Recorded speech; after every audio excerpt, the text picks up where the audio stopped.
বিদেশ যাত্রায় বাধা কাটিয়ে অবশেষে ব্যাংকক গেলেন বাংলাদেশ জাতীয় পার্টি বিজেপির চেয়ারম্যান ও সাবেক সংসদ সদস্য ব্যারিস্টার আন্দালিব রহমান পার্থর স্ত্রী শেখ সাইরা শারমিন।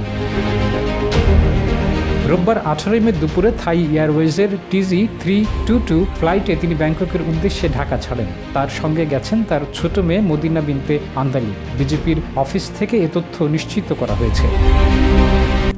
RICL TMX, যুগের পর যুগ স্থাপনা থাকে মজবুত।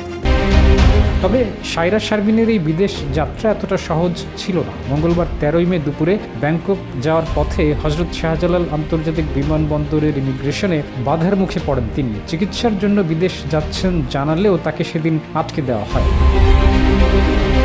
তবে ঠিক কী কারণে সাইরার বিদেশ যাত্রায় বাধা দেওয়া হয়েছিল এখনও তা আনুষ্ঠানিকভাবে জানা যায়নি। তবে রাজনৈতিক অঙ্গনে গুঞ্জন রয়েছে তিনি আওয়ামী লীগ পরিবারের সদস্য হওয়ায় তার সঙ্গে এমনটি হতে পারে।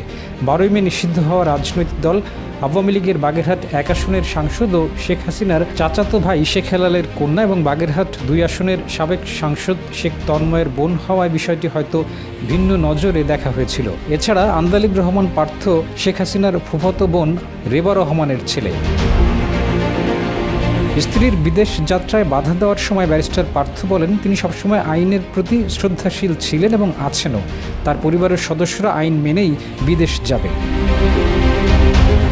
7 মে রাতে শাহজালাল বিমানবন্দর দিয়ে দেশ ছাড়েন টানা 2 মেয়াদে রাষ্ট্রপতির দায়িত্বে থাকা আব্দুল হামিদ। এরপর তার দেশত্যাগ নিয়ে বিভিন্ন মহলে বিতর্ক ও প্রশ্ন ওঠে। এ ঘটনায় 4 পুলিশ কর্মকর্তার বিরুদ্ধে ব্যবস্থাও নিয়েছে সরকার। তিনি কিভাবে বিদেশ যাওয়ার সুযোগ পেলেন তা খতিয়ে দেখতে গঠন করা হয়েছে উচ্চ পর্যায়ের তদন্ত কমিটি। 18 মে দুপুরে ব্যাংকক যাওয়ার পথে শাহজালাল বিমানবন্দরে বাধার মুখে পড়েন ঢালিউড অভিনেত্রী নুসরাত ফারিয়া। পরে তাকে ভাটারা থানায় একটি হত্যাচেষ্টা মামলায় গ্রেপ্তার দেখিয়ে জিজ্ঞাসাবাদের জন্য ডিবি কার্যালয়ে নেওয়া হয়।